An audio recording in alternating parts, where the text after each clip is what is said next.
प्रश्न के माध्यम से यह जिज्ञासा किया है कि भक्ति के मार्ग में क्या क्या बाधाएं। अच्छा प्रश्न है।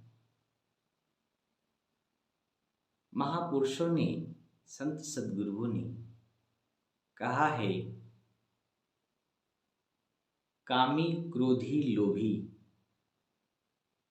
इनसे भक्ति न होए, भक्ति करे कोई शूरमा, जाति वर्ण कुल खोए। बड़ा ही सुंदर पद है, इसे जरा ध्यान से श्रवण करेंगे तो समझ में आएगा कि कामी, अगर किसी व्यक्ति के हृदय में कामना हो, बड़ी बड़ी कामनाएं हो, तो वह भक्ति नहीं कर सकता। अगर करता हुआ आप पाएंगे तो देखेंगे वह भक्ति करता हुआ नजर आ रहा होता है, वो भक्ति कर नहीं रहता, वो कर नहीं रहा होता है। अगर किसी के अंदर क्रोध है और वो क्रोधी है, तो आप समझ लीजिए कि वह भक्ति नहीं कर सकता, वह भक्ति नहीं कर रहा है।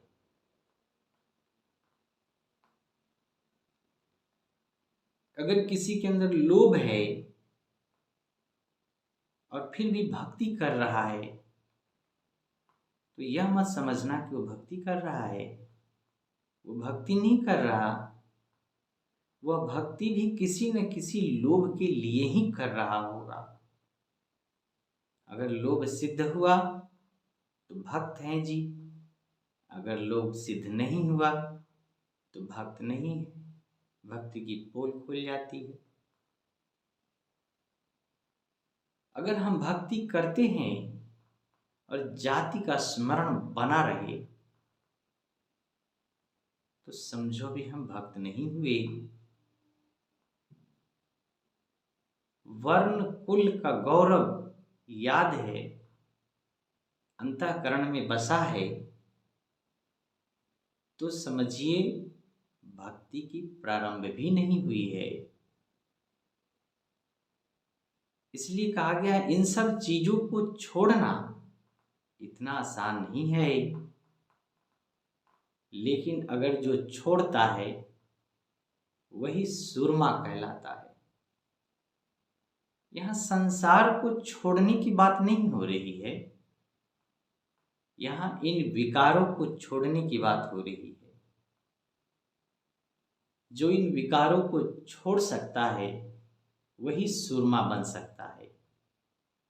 इसलिए महापुरुष कह रहे हैं, भक्ति करे कोई सूरमा ही होगा जो इन चीजों को छोड़ सकता है,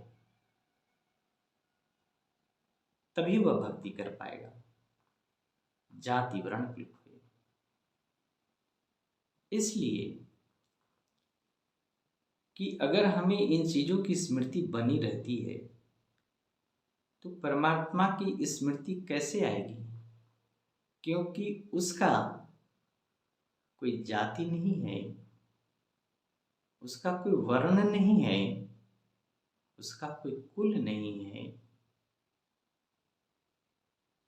और हमारा अगर जाति वर्ण कुल है और इसकी स्मृति भी बनी हुई है तो फिर हम उस परम सत्ता से बहुत दूर हैं। और भक्ति का अर्थ ही है जुड़ना, और जुड़ना हमें उसी से है जिसमें ये चीजें नहीं है। और जिसमें ये चीजें नहीं है उससे अगर मैं मिलना चाहता हूं, उससे एकाकार होना चाहते हैं, तो हमें भी उन चीजों को छोड़ना पड़ेगा, अन्यथा हम इस मार्ग पर चल ही नहीं सकते। इसलिए संत सद्गुरु ने फरमाया है, जाति न पूछो साधु की, पूछ लीजिए ज्ञान, मूल करो तलवार की, पड़ा रहने दो ज्ञान। कहने का भाव क्या है कि जब तक हम ज्ञान की परख नहीं करते, ज्ञान के पीछे नहीं जाते, सिवाय इसके कि वर्ण और कुल में खोए हुए हैं, तब तक हमें सत्य का मार्ग प्राप्त ही नहीं हो पाएगा। क्योंकि सत्य निरपेक्ष है, सापेक्षिक नहीं है। सत्य निर्लेप है, सत्य स्वतंत्र है, सत्य निराधार निरालंब है। वह किसी पर आधारित नहीं है, किसी पर अवलंबित नहीं है। वह स्वयं में पूर्ण है। जो स्वयं में पूर्ण है, उसे प्राप्त करने के लिए आपको भी पूर्णता की ओर जाना पड़ेगा, अन्यथा कोई विकल्प नहीं है।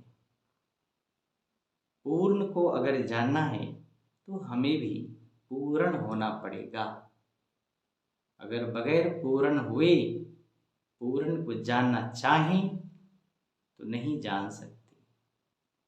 हाँ, उसके जानने का अभिनय कर सकते हैं, कुशल अभिनेता हो सकते हैं, लेकिन जाना नहीं जा सकता जब तक कि स्वयं पूर्णता को प्राप्त न कर लिया जाए। और पूर्णता को प्राप्त करने का मार्ग है भक्ति। और भक्ति को प्राप्त करने के लिए सुरमा बनना पड़ेगा। जो विकार हैं उसे छोड़ना पड़ेगा। अगर छोड़ सके तो जीवन में हमें वो धन्यता प्राप्त हो सकती है, जो धन्यता आध्यात्मिक इतिहास में भक्तों ने प्राप्त की है। आज इतना ही। बहुत बहुत आनंद।